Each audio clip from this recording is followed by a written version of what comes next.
आचार्य महाराज ने एक प्रतिभा स्थली की एक स्टूडेंट ने जब आचार्य श्री से ये पूछा कि आचार्य महाराज सम्यक दृष्टि की सिंपल परिभाषा क्या होती है, या एक सच्चे श्रावक की या अच्छे धर्मात्मा की परिभाषा क्या है, तो गुरुदेव ने कहा था प्रतिभा स्थली जबलपुर में कि जो मयूर पिच्छी को देखकर जिसका मन मयूर की तरह नाचने लगे, क्या मयूर पिच्छिका को देखकर जिसका मन मयूर की तरह नाचने लगे, या कमंडल को देखकर जिसका आभा मंडल चमक उठे, उसका नाम सम्यक दृष्टि है।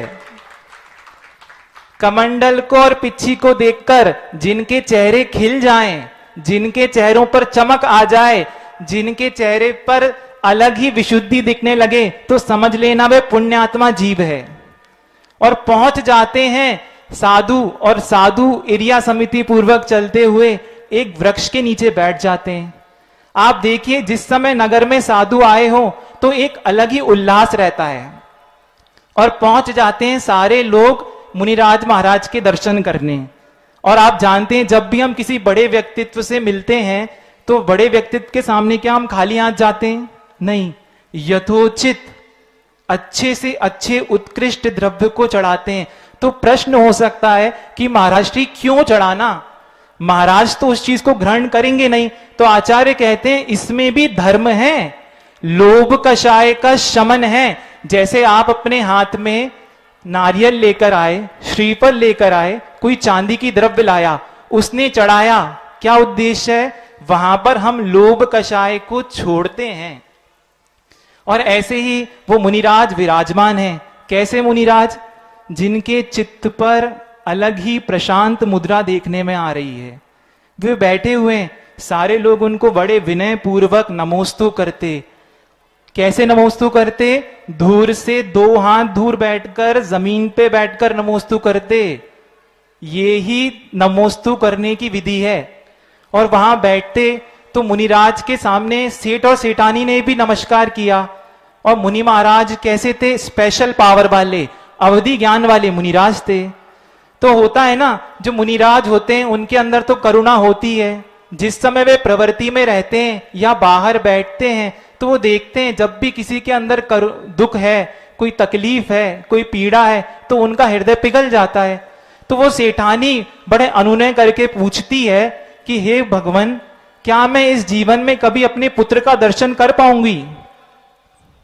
अब मुनिराज तो करुणाशील थे, तो वो अवधि ज्ञान के प्रयोग से बताते हैं कि हाँ सेठानी, हाँ पुत्री, तुम अवश्य पुत्र का दर्शन करोगी, लेकिन जैसे ही तुम्हारे पुत्र का मुख तुम्हारा पति देखेगा सेठ, वो तुरंत ही घर को छोड़कर देगेम्बरी दीक्षा धारण कर लेगा। ओहो, जैसे ही ये शब्द सुने, एक ओर तो पुत्र की प्राप्ति होगी और दूसरी ओर पति का वियोग होगा। एक और संयोग है और दूसरी ओर वियोग है, तो वो बड़े तनाव में आ जाती है कि अरे ये तो बड़ी असमंजस की स्थिति है। ऐसे ही आचार्य श्री कहते हैं कि एक गुणस्थान होता है जहां पर श्रद्धान रूप परिणाम भी होते हैं, अश्रद्धान रूप परिणाम भी होते हैं, मिक्स। संयोग होने का सुख और वियोग होने का दुख। तो अब ये क्या करती है कि अब मुझे कैसे भी इस विषय को सेठ जी से दूर रखना है। और धीरे धीरे पुण्य के नियोग से जो सेठानी है वो गर्भवती हो जाती हैं, गर्भ धारण कर लेती हैं। लेकिन अब देखो मन में क्या भाव आता है कि मुझे कैसे भी इस गर्भ को सेठ जी से छुपाए रखना है। और गूढ़ गर्भ के साथ वो 7 मंजिले घर में जो तलगर होता है वहां पर रहने लगती हैं। सेठ जी को कुछ भी ज्ञात नहीं होता है। और एक दिन आता है कि जिस दिन सेठानी को पुत्र रत्न की उत्पत्ति हो जाती है, बहुत सुंदर पुत्र उत्पन्न होता है। अभी भी सेठ जी को कुछ ज्ञात नहीं रहता है। अब जो सेठानी की जो सेवा करने के लिए दासी होती है, वो दासी रुधिर से जो मलिन कपड़े होते हैं उनको धोने के लिए नदी के किनारे जाती है। और अब नियोग कैसा होता है, नदी के किनारे पर सुबह सुबह एक ब्राह्मण जी जो होते हैं वो नहा रहे होते हैं। तो ब्राह्मण देखता है कि सेठ के दास के घर से जो दासी है ये वस्त्रों को धो रही है। और ये वस्त्र कोई सामान्य वस्त्र नहीं है, ये वस्त्र कैसे हैं? रक्त से लिपटे हुए हैं, तो उसको तुरंत ज्ञात हो जाता है। कैसा ज्ञात? कि जरूर इनके घर पे संतान की उत्पत्ति हुई है। इसको कहते हैं कि कार्य को देखकर कारण का ज्ञात हो जाता है। कैसे? यदि कोई व्यक्ति महाराज के दर्शन करने आए और उसके दांत यदि लाल हैं, होठ लाल हैं, तो क्या समझेंगे हम? कि ये व्यक्ति तंबाकू खाता है। समझ में आ रहा है? एक व्यक्ति जब महाराज के दर्शन करने आए और उसका चेहरा खिला हुआ है, तो हमको समझ में आ जाता है कि आज पूज्य समय सागर जी आचार्य भगवंत के हार इनके घर पर हो चुके हैं, क्योंकि उसका चेहरा चमक रहा है। और वहीं पर यदि किसी का चेहरा बहुत उदास हो, आंखों में आंसू हो, तो कार्य को देखकर कारण कैसे पता लगता है? कि जरूर इसके घर पे या तो आज चौका खाली गया है या अंतराय आया है। आता है ना पकड़ में? कार्य को देखकर भी कारण ज्ञात हो जाता है। तो उस ब्राह्मण क्या सोचता है, और वो तुरंत सेठ जी के पास पहुंच जाता है कि सेठ जी बधाई हो, आपके यहां तो पुत्र रत्न की उत्पत्ति हुई है। सेठ जैसे ही सुनता है तो उसको बड़ा आश्चर्य होता है, और वो दौड़कर जहां पर सेठानी रहती हैं वहां पहुंच जाते हैं। और जैसे ही पुत्र को देखते हैं तो अब तो आनंद आ जाता है कि अरे पुत्र की उत्पत्ति हो गई। लेकिन अब उनके अंदर चिंतन चलता है कि देखो, ये है जीवन का सत्य कि मेरी पत्नी ने 9 महीने तक मेरे से इतना बड़ा सत्य छुपाया। तो ये धर्म का चिंतन है। और कहता है ये संसार की असलियत है, हर एक रिश्ता अपने स्वार्थ को लेकर है। और उनको तुरंत ही वैराग्य उत्पन्न हो जाता है। अब वो रुकते नहीं हैं और वो चले जाते हैं एक जंगल में जहां पर एक आचार्य परमेष्ठी विराजमान होते हैं। क्यों गए आचार्य के पास? क्योंकि ध्यान रखना, जब भी हित होगा, जब भी मोक्ष मार्ग पर हमें कोई आरूढ़ करेंगे, तो वे आचार्य परमेष्ठी होते हैं। और वे आचार्य परमेष्ठी उनको बहुत मार्मिक तत्व का बोध देते हैं और उनके अंदर वैराग्य सुदृढ़ हो जाता है। और अब वहीं पर बैठकर पंचमिष्टि केचलोंच करके गुरुदेव उनको पिच्छिका धारण करा देते हैं और अब वे मुनिराज बन गए। लेकिन इस इंसिडेंस ने सेठानी के जीवन से पूरे धर्म को खत्म कर दिया। अब उसका श्रद्धान धर्म से पूर्ण रूप से उठ जाता है कि यह धर्म कैसा है जिसमें व्यक्ति अपने कर्तव्य से दूर भागता है। और अब वो प्रयास करती है कि अब मैं किसी भी प्रकार से मेरे बेटे को जीवन में कभी भी किसी मुनिराज के सहयोग में नहीं आने दूंगी। ये वो दृढ़ संकल्प, इसको बोलते हैं प्रक्षीण पुण्यम विनश्यति विचारणम। आप समझ लेना, जब भी आपके अंदर कुविचार आ रहे हो, जब भी आपके अंदर दुर्भावनाएं उत्पन्न हो रही हैं, इस समय आपका पाप कर्म का उदय चल रहा है। अभी थोड़े दिन पहले जब यहां पर आचार्य महाराज के सानिध्य में सिद्ध चक्र मंडल विधान हो रहा था, उस समय एक युवक, उसी परिवार का एक युवक मेरे पास आया और बोलता है कि महाराज श्री, एक दिन में महाराज जियों के पास कितने सारे श्रीफल चढ़ते हैं? मैंने कहा हाँ। कहते महाराज जी, एक श्रीफल 15 रुपए का, और दिन भर में 200 श्रीफल चढ़ते हैं। तो इतने सारे पैसे श्रीफल के किसको मिलेंगे? माली को। और इतनी सारी द्रव्य, इतने सारे पैसे ये किसको चढ़ रहे हैं? ये तो माली ले रहा है। और माली कितना अमीर हो जाएगा? आप सोचो, एक व्यक्ति वो है जो द्रव्य चढ़ा रहा है, एक व्यक्ति वो है जो द्रव्य का दान कर रहा है, और एक व्यक्ति बैठे बैठे क्या भाव बना रहा है कि अरे इतने सारे द्रव्य का दान माली ले लेगा। तो ये मंदिर में चूहे कौन बनते हैं? मंदिर में चूहे कौन बनते हैं? महावीर पुराण में स्पष्ट आया है, जिनके अंदर इस प्रकार का चिंतन चल रहा है कि इस द्रव्य का क्या होगा, इस नारियल का क्या होगा, तो ये सब अब भविष्य में क्या बनेंगे? चूहे बनेंगे। और ये चूहे बन के उन्हीं द्रव्यों में पूरे समय घूमेंगे। तो इसलिए अपने परिणामों को बहुत संभालना है। कुंडलपुर का मंदिर जब हम जाकर देखते हैं तो अलग ही प्रकार की एक विशुद्धि बढ़ती है। लेकिन ऐसे भी कुछ युवक लोग आते हैं, वो क्या बोलते हैं कि महाराज श्री, 200-500 करोड़ के मंदिर की अपेक्षा तो यहां पर हम अस्पताल बना सकते थे, 500 करोड़ की अपेक्षा हम कोई हॉस्पिटल खोल सकते थे, कोई एजुकेशनल इंस्टीट्यूट। ये कौन कह रहा है जिसने अपने जीवन में 1 रुपया भी दान नहीं किया?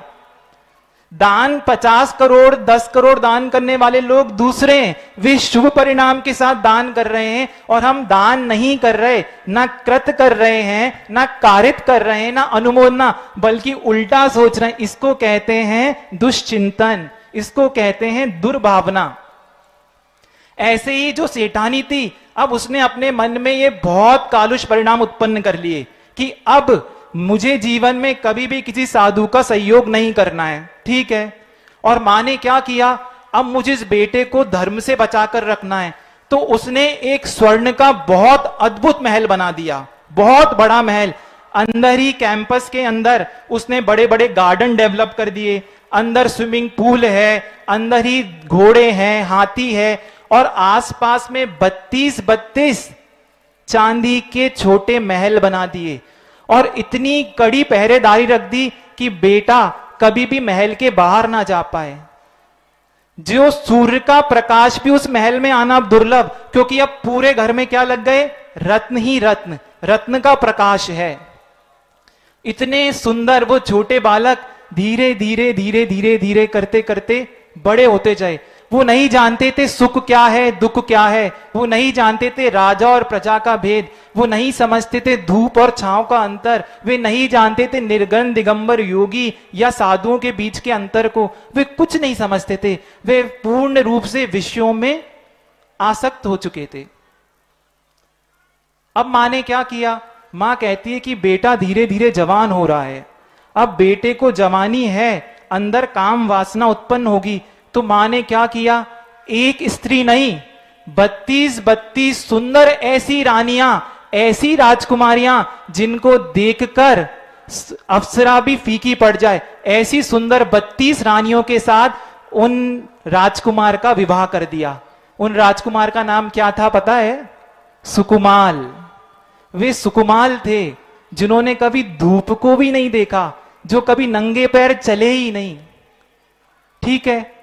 इतना वैभव। अब एक बार क्या होता है, एक व्यापारी नगर में आता है, और व्यापारी के पास क्या था, रत्न और माणिक से जड़ा हुआ कंबल। क्या था, कंबल जो ठंड में ओढ़ते हैं। वो जाकर नगर के राजा को दिखाता है, लेकिन राजा के पास इतना वैभव नहीं था कि राजा उस कंबल को खरीद सके, तो राजा उस व्यापारी को मना कर देता है।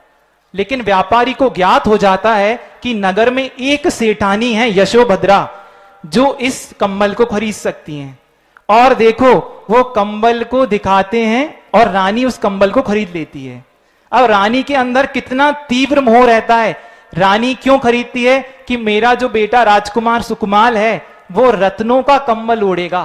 इसको कहते हैं वेस्टेज ऑफ मनी, धन का नाश करना।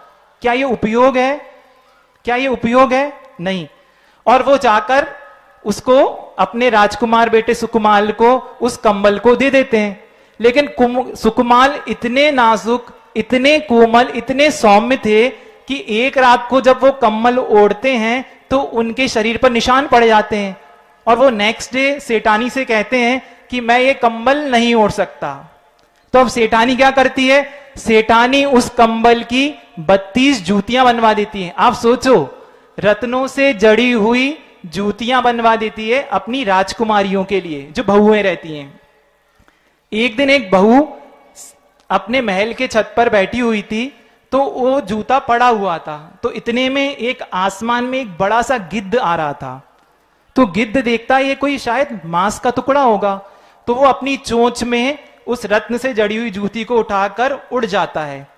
और जैसे ही उसको ज्ञात होता है अरे ये तो कंबल है, मतलब ये तो मांस है नहीं, तो वो उसको फेंक देता है। और वो कहां गिर जाता है जूता, वो जूता गिर जाता है नगर के राजा के घर पे।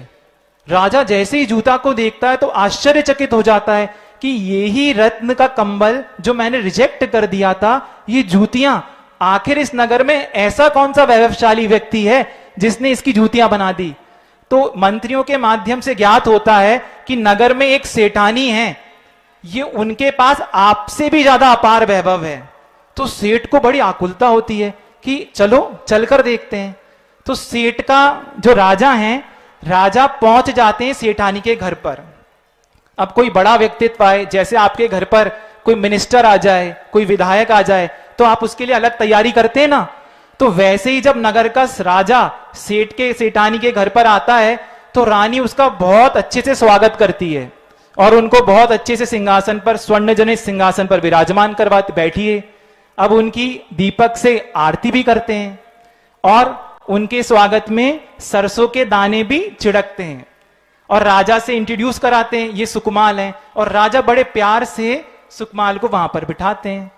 आओ भगत हो जाती है। अब राजा का भोजन का समय होता है, तो राजा, सुकमाल, सेठानी सब बैठकर अच्छे से भोजन करते हैं। लेकिन राजा ये सब चीज देखकर बड़ा ही कम किम किंतव्य विमूढ़, क्या बोलते हैं, कंफ्यूज हो जाता है। वो कहता है, जब लास्ट में जब सब हो जाता है प्रोसेशन, तो सेठानी से कहता है मुझे आपसे एक बहुत इंपॉर्टेंट बात करनी है। तो सेठानी कहती हाँ बोलिए। कहती है आपके बालक सुकमाल को 3 परेशानियां हैं, 3 बड़े बड़े रोग हैं। तो सेठानी कहती मेरे बालक को रोग, अच्छा बताइए।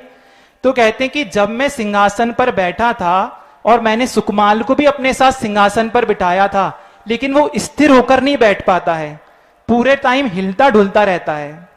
अच्छा ठीक है।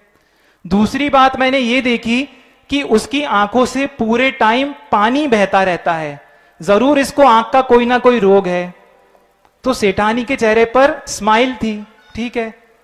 तो सेठ राजा फिर कहता है कि मुझे एक परेशानी और दिखी कि इसको जरूर खाने में कोई दिक्कत है, क्योंकि जब ये भोजन कर रहा था तो ये एक एक दाना धीरे धीरे चुगता और कुछ दाना थूकता था, तो इसको जरूर कोई ना कोई डाइजेशन की प्रॉब्लम है। तो सेठानी बहुत अच्छे से मुस्कुराती है और कहती है राजा जी, हे राजन, उसको किसी प्रकार की दिक्कत नहीं है। एक्चुअली में एक्चुअली नहीं है, परंतु हाँ ठीक है। आखिर क्या होता है कि आज तक मेरे बच्चे ने कभी भी रत्न के प्रकाश से वो बाहर नहीं गया, उसने कभी भी दीपक की लौ नहीं देखी थी। इसलिए जब मैं आपकी आरती कर रही थी उस समय ये दीपक का प्रकाश उसको छुभ रहा था और उसकी आंखों से आंसू टपक रहे थे, इतने नाजुक सुकमाल थे। ठीक है, तो वो आसन पर ठीक से क्यों नहीं बैठ रहा था? क्योंकि वो बहुत कोमल फूलों के सेज पर सोता था। लेकिन आज जब आप आए थे तो वो उस कठोर सिंहासन पर बैठा था, और जब मैंने आपके सर पर सरसों के दाने छोड़े थे तो वो सरसों के दाने भी उनको चुभ रहे थे। इतने कोमल, इतने नाजुक सुकुमाल थे। और ये खा ऐसे क्यों रहा था? कुछ दाने खाता था और कुछ दाने फेंकता था। तो महाराज इसके लिए स्पेशल चावल, कैसे शाम को कुछ चावलों को कमल की पंखुड़ियों में डालते थे, जब वो वहां पर सॉफ्ट हो जाते थे फिर उन चावल को पकाया जाता था। लेकिन जब आप आज आए यहां पर तो मैंने वो कोमल वाले चावल में कुछ कठोर चावल मिला दिए थे। ओहो, तो जैसे ही राजा ये सुनता है तो कहता है कि आज तक तो ये आपके सुकुमाल थे, लेकिन आज से उज्जैनी नगर के सुकुमाल ये कहलाएंगे, और राजा का जाना हो जाता है। आप सोचिए, क्या मां ने उस बच्चे का विकास कराया? क्या मां ने अपने बेटे को स्ट्रांग बनाया? मां ने उस बच्चे को कितना नाजुक कर दिया कि छोटे छोटे सरसों के दाने उसको चुभ रहे हैं। आप सोचिए, ये किसका कसूर है?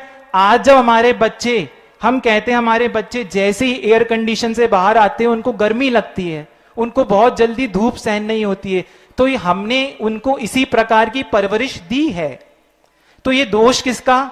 ये हमारा दोष है। हमारे बच्चे विनय नहीं करते, हमारे बच्चे अच्छे से बात नहीं करते, हमारे बच्चों में डिसिप्लिन नहीं है, तो दोष किसका? माता पिता का दोष। तो हमको हमारी जिम्मेदारी समझनी है। और सेठानी ने क्या किया? चारों ओर मोह की दीवार बना दी। पर कहते हैं ना, जिसके पलड़े में पुण्य हो, जिसके अकाउंट में पुण्य है, उसको कोई रोक नहीं सकता। और ऐसे ही कुछ दिन में चातुर्मास का समय होता है, तो एक मुनिराज, यशोभद्र मुनिराज, कौन थे? जो सुकुमाल के मामा जी थे, वो मुनिराज थे। उन मुनिराज ने महल के पास में ही गार्डन में, उद्यान में आकर चातुर्मास स्थापन करने का जो लास्ट दिन था उस दिन आ जाते हैं।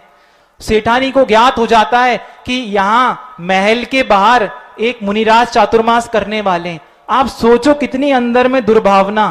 सोचो हमारे नगर के पास में यदि कोई मुनिराज हो तो हम जाएंगे उनके निकट कि हे प्रभु, आप हमारे यहाँ चातुर्मास कीजिए। लेकिन सेठानी जाकर निवेदन करती है कि हे मुनिराज, आप इस उद्यान में चातुर्मास नहीं कर सकते, आप इस महल से दूर चले जाइए। लेकिन मुनिराज तो शांत होते हैं, मुनिराज कहां भड़कने वाले। मुनिराज कहते हैं आज अंतिम दिन शेष है और मैं आगम के अनुसार ही चलूंगा। आगम में निर्णीत है कि चातुर्मास के समय कोई भी मुनिराज विहार नहीं कर सकते।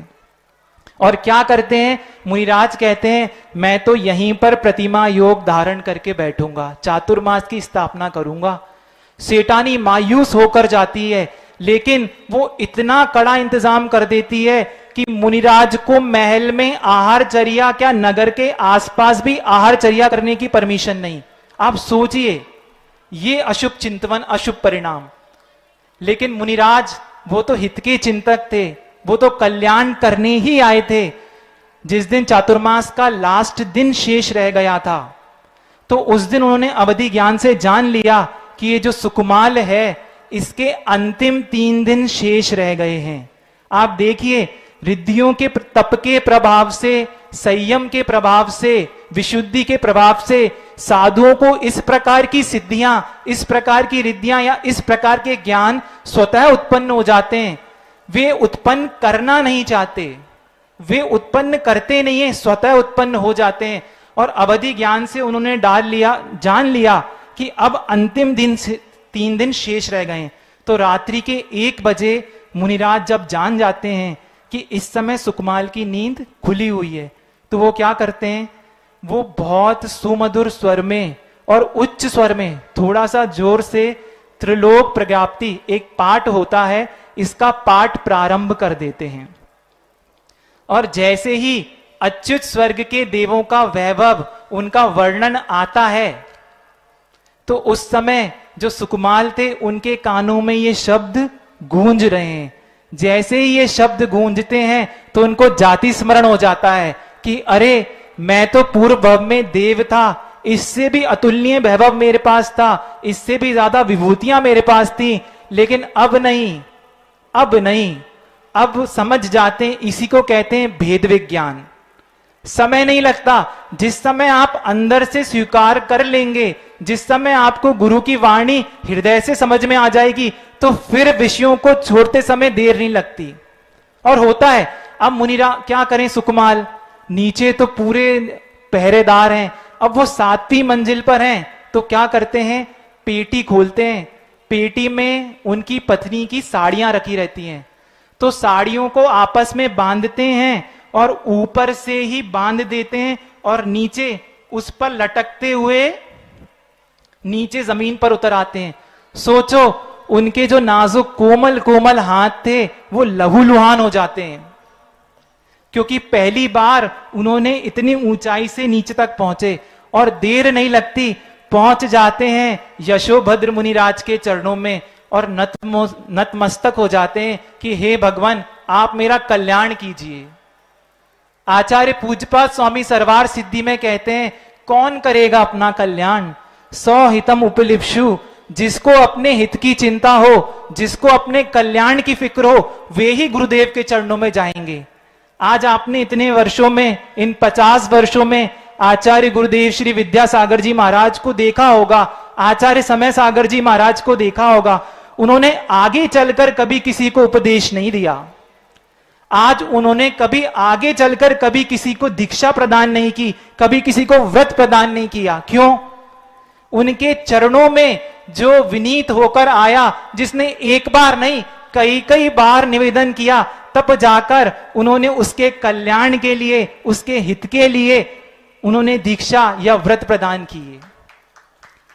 आज इस देश में जितने भी श्रमण हो, जितनी भी आरिकाएं हो, जितने भी व्रती हो, वे एक बार अपने अंतस को टटोल के देख लें कि आज से 50 वर्ष पूर्व, आज से कुछ वर्ष पूर्व जब हम असंयम अवस्था में थे, तो किसने हमको सहारा दिया था? आखिर कौन था जिसने हम पर करुणा बरसाई थी? आखिर कौन था जिसने हमको एक एक व्रत को पालन करना सिखाया था? सम्यक दृष्टि का सबसे बड़ा लक्षण होता है, वो कभी भी कृतज्ञ नहीं होता। गुरु ने यदि एक क्षण के लिए भी उपकार किया हो तो हम उसको विस्मरण नहीं कर सकते। हम सोचो, एक व्यक्ति यदि हमें थोड़ा सा काम करता है, हम उसे धन्यवाद कहते हैं। अरे ये तो वो गुरुदेव हैं जिनके स्पर्श को पाकर आज हम सब पंच परमेष्टि के रूप में प्रतिष्ठित हो गए। ये वो गुरुदेव हैं जिन्हों की आराधना, जिन्होंने हमें नाम दिया, जिन्होंने हमें ज्ञान दिया, जिन्होंने हमें अभय दान प्रदान किया। ये गुरुदेव का उपकार है। और वे जाते हैं सुकुमार उन मुनिराज के चरणों में, और मुनिराज उनकी परीक्षा करते हैं और देख लेते हैं कि वैराग्य दृढ़ हो चुका है, और उनको बता देते हैं कि आपके अंतिम 3 दिन शेष रह गए हैं। यदि हमें कोई अभी आकर बता दे मुनिराज कि आपके अंतिम 3 दिन शेष रह गए, तो सोचो हम कितने तनाव में आ जाएंगे। हम इतने दुखी, इतने परेशान हो जाएंगे कि महाराज हमारा तो अभी जीवन प्रॉपर सेटल ही नहीं हुआ है, मुझे तो अपनी पत्नी को सेटल करना है, बच्चों को सेटल करना है। हमारे पास हजारों एक्सक्यूजेस आएंगे। लेकिन जिसको अपना हित दिखता है वो क्या सोचते हैं, नहीं, यह संसार जो भी दिख रहा है ये मेरा नहीं है, मैं तो एकत्व को लेकर हुआ हूं। और अब मुनि महाराज ने वे कोमल कोमल जिन हाथों में अभी खून बह रहा था, वो वहीं पर मुनिराज के सामने अपने वस्त्रों को उतार देते हैं, गहनों को एक तरफ रख देते हैं, और अब कठोरता पूर्वक, प्रेम से नहीं, कठोरता पूर्वक बालों को खींचना प्रारंभ करते हैं। हाथ में से खून बह रहा है, अब सिर की एक एक रक्त कोशिकाओं से रक्त बहना प्रारंभ हो जाता है। लेकिन अब जिसको भेद विज्ञान अंदर उत्पन्न हो गया है और सामने गुरुदेव बैठे हैं, और वो केश लुंचन करके गुरुदेव उनको पंच महाव्रत से दे देते हैं, और वे अब कहां जा रहे हैं, भवन नहीं जा रहे, अब वे वन की ओर जा रहे हैं। अब वे नाजुक नाजुक पैर जो हमेशा पालकी में चलते थे, जो हाथियों पर सवार होते थे, अब वे धीरे धीरे जब उन कंकड़ पर, पत्थर पर, कांटों पर रखते हैं तो उनके पैर लहूलुहान हो जाते हैं। सिर से लहू बह रहा है, हाथ से लहू बह रहा है, पैर से खून बह रहा है, पर अंदर में इतना सा भी दुख नहीं है, क्योंकि अंदर में आत्मा का सुख दिख रहा है। और जाकर एक वृक्ष के नीचे खड़गासन मुद्रा में खड़े हो जाते हैं, कायुत्सर्ग में। अब खड़े हैं, अब और लीन हो जाते हैं अपनी आत्मा की अनंत गहराइयों में। अब वो अपने आत्मा के अनंत गुणों के चिंतन में लग जाते हैं। जैसे कहीं पर यदि मिश्री का दाना डला हो तो वहां पर देखना चींटियों को बुलाना पड़ता है क्या? चींटियां स्वतः ही वहां तक पहुंच जाती हैं। वैसे ही उस रक्त की गंध से एक शालिनी और 3-4 उसके साथ बच्चे पीछे पीछे पीछे उस रक्त के निशान से वहीं पर मुनिराज के सामने पहुंच जाते हैं। और जैसे ही वो मुनिराज को देखती है तो उसको जातिस बना जाता है, और क्रोध के कारण इतना द्वेष कि उसकी आंखें लाल हो जाती हैं। और महाराज जो खड़े हुए हैं निश्चल अवस्था में, उनको कुछ भी पता नहीं चल रहा कि बाहर क्या घटित हो रहा है।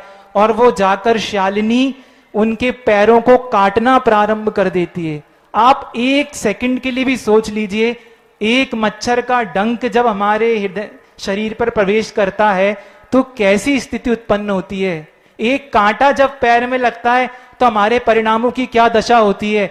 और वे मुनिराज को शालिनी खाना प्रारंभ कर रही है, पैर काटना प्रारंभ कर रही है, धीरे धीरे काटते काटते। अब देखो उन मुनिराज के अंदर में चिंतवन चल रहा है। क्या उनके अंदर चिंतवन आ रहा है, इस जो खाया जा रहा है वो मैं नहीं हूं, जिसको ये खा रही है वो मैं नहीं हूं, ये पुद्गल का भक्षण चल रहा है, पुद्गल का स्वभाव मिटना है, पुद्गल तो मिटेगा।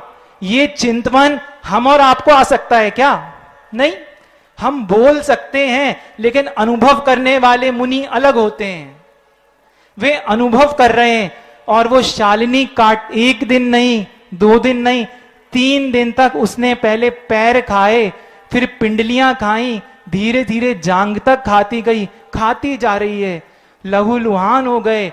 और एक समय आता है जब वो आंतों तक पहुंचती है। इतने में मुनिराज को सरवार सिद्धि पहुंच जाते हैं। मुनिराज सरवार सिद्धि पहुंच गए अब कोई जिज्ञासु पूछ सकता है, इतने तपस्वी जिन्होंने जीवन भर व्रतों का पालन किया हो, निर्दोष आचरण किया है, और उन्होंने तो संयम का पालन किया, उनके जीवन में ये कष्ट क्यों? तो पूर्व भव में जाते हैं तो ये वो शालिनी थी जो उसकी भाभी थी। जिस समय पूर्व अवस्था में सुकुमाल थे, ये सुकुमाल वायुभूति थे, इन्होंने अपनी भाभी को लात मारी थी। क्या किया था? लात मारी थी। और जिस समय लात मारी थी उस समय उस भाभी ने ये निदान कर लिया था कि मैं एक भव में तेरी इस टांग को जरूर भक्षण करूंगी। तो कहते हैं आप जैसे परिणाम करेंगे हमारे साथ वैसा ही होता है। बड़े महाराज जी बार बार कहते हैं परिणाम पच्चयेन, ये परिणाम प्रत्यय ही है जो आपके साथ घटित होता है। हम जो परिणाम करेंगे वैसा ही परिणाम मिलेगा। एक परिणाम का अर्थ भावना होता है और दूसरे परिणाम का अर्थ रिजल्ट। आपके साथ जो भी रिजल्ट हो रहा है ये आप ही का परिणाम है। आप अलग अलग नगरों से यहां पर आए, आपका परिणाम था कि हम यहां जाकर दिगंबर साधुओं की अर्चना करेंगे, हम यहां पर आचार्य परमेष्ठी की वंदना करेंगे, हम यहां उनका आशीर्वाद ग्रहण करेंगे।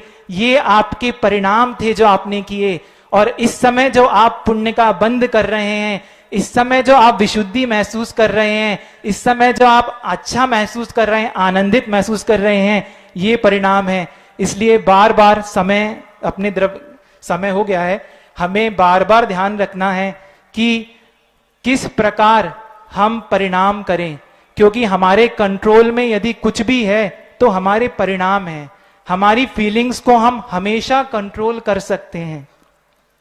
जिस समय आप बड़े महाराज श्री निकलते हैं तो बार बार एक बार ये चिंतन करना चाहिए, ये वे योगी हैं जिन्होंने 40 वर्ष तक अखंड मौन साधना का अभ्यास किया है। ये वो साधु हैं जिनकी आंखों में आगम दिखता है। ये वो साधु हैं जिनके कंठ में आचार्य पूज्यपाद स्वामी विराजित हैं। ये वो साधु हैं जो विषयों से भोगों से दूर हैं। ये वो साधु हैं जो ख्याति से, पूजा से, लाभ से कितने दूर हैं। ऐसे निष्प्रय साधुओं को जब भी आप हाथ जोड़कर वंदना करें तो बार बार हृदय में यह भाव आना चाहिए कि हे भगवान, इस भव में ना सही लेकिन अगले भव में या कुछ ना कुछ हम छोटा सा संयम धारण करके, ध्यान रखना कि जब बड़े योगियों के समक्ष आप छोटा सा भी नियम धारण करते हैं तो उनकी आशीर्वाद या उनकी विशुद्धि का प्रभाव अलग होता है। तो कुछ भी, आज जितने भी लोग इस पंडाल में अभी बैठे हैं, आज देखो एक सुकुमाल जिनको राई का दाना चुभता था, इतना विभूति, इतना वैभव संपन्न होकर भी वो जब यहां तक पहुंच सकते हैं, तो क्या हमारे जीवन में बहुत छोटे छोटे से संकल्प ग्रहण नहीं कर सकते? भविष्य में शरद पूर्णिमा आ रही है। हम जानते हैं आचार्य महाराज शरद पूर्णिमा मनाने का हमेशा निषेध करते हैं, लेकिन गृहस्थ हैं। शरद पूर्णिमा के दिन यदि आप आचार्य विद्यासागर जी महाराज के प्रति आस्था रखते हैं तो आज हम एक दृढ़ संकल्प अवश्य करेंगे कि हमारे जीवन में कम से कम एक जोड़ी वस्त्र, आज बाहर के भी जो लोग हैं, हम शुद्ध वस्त्र, जो श्रमदान पर हथकरघा के जो शुद्ध वस्त्र हैं, जिनमें करुणा पलती है, जिनमें अनुकंपा पलती है, जिनके माध्यम से धर्म बढ़ेगा और हमारे आचार्य महाराज का जिस प्रकल्प को लेकर आशीर्वाद है, आज हम सबको यहां प्रण करना है कि हमारे वार्डरोब में, हमारी अलमारी में कम से कम एक वस्त्र हथकरघे का अवश्य हो। हाथ उठाइए जो मेरी बात से सहमत हैं। हाँ, जो सबको एक वस्त्र हम आज गुरुदेव को शरद पूर्णिमा के अवसर पर उस दिन सब लोग अपने अपने मंदिर में हम लोग हथकरघा के शुद्ध वस्त्र पहनकर पुरुष लोग भगवान का पूजन अभिषेक करेंगे और महिलाएं उस दिन शुद्ध वस्त्र पहनकर भगवान की और गुरुदेव की पूजन आराधना की